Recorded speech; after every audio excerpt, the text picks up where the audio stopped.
I didn't really ever want kids, but I always assumed I would have them. I kept asking myself, is this gonna happen to me? Does it have to happen? What does it mean to live in a world where motherhood is our destiny? And what happens if we say no? Filmmaker and author Therese Shechter wondered why it is that women who choose not to have kids face so much scrutiny. Her new documentary, My So-Called Selfish Life, explores how there is so much propaganda out there pushing women toward motherhood. She points out no one ever asks parents why they want children.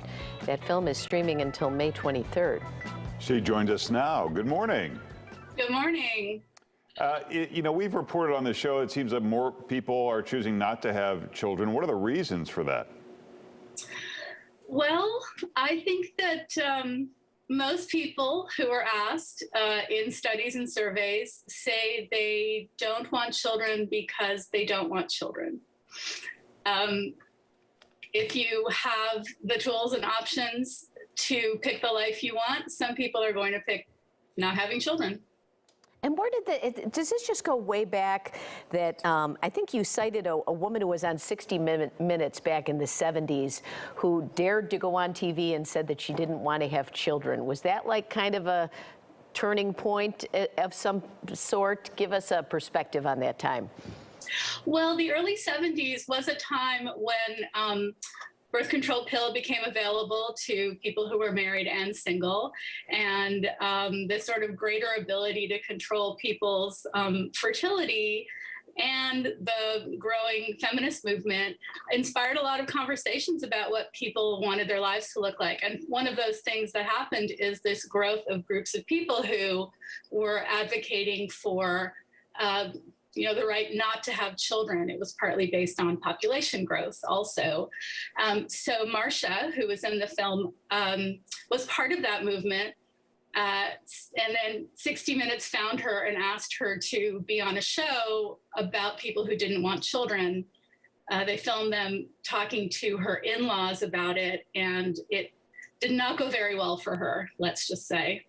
And do women face the same scrutiny that men face? Or do men face any if they decide to be childless? Oh, I think that men do face scrutiny, certainly. I think for women, the idea of motherhood and womanhood are almost synonymous. So it's a much more intense kind of scrutiny.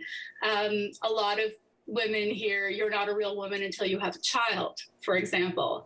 And that doesn't happen so much with men and fatherhood. So while they get some scrutiny, I think the world we live in really focuses on women reproducing. So I just wonder, though, I mean, there are a dozen specific reasons why someone might not want to have a child.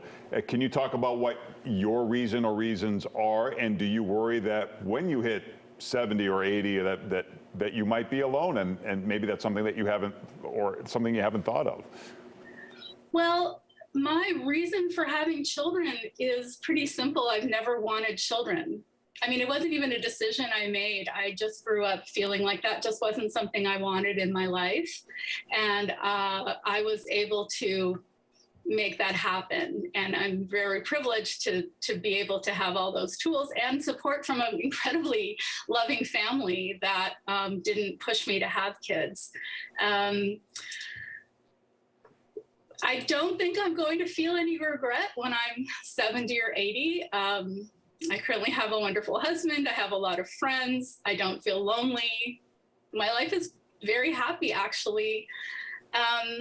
And as someone in the film says, I would much rather regret not having children than regret having them.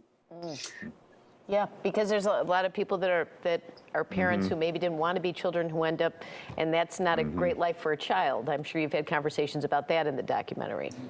Absolutely. Bringing a new child into the world is a profound thing.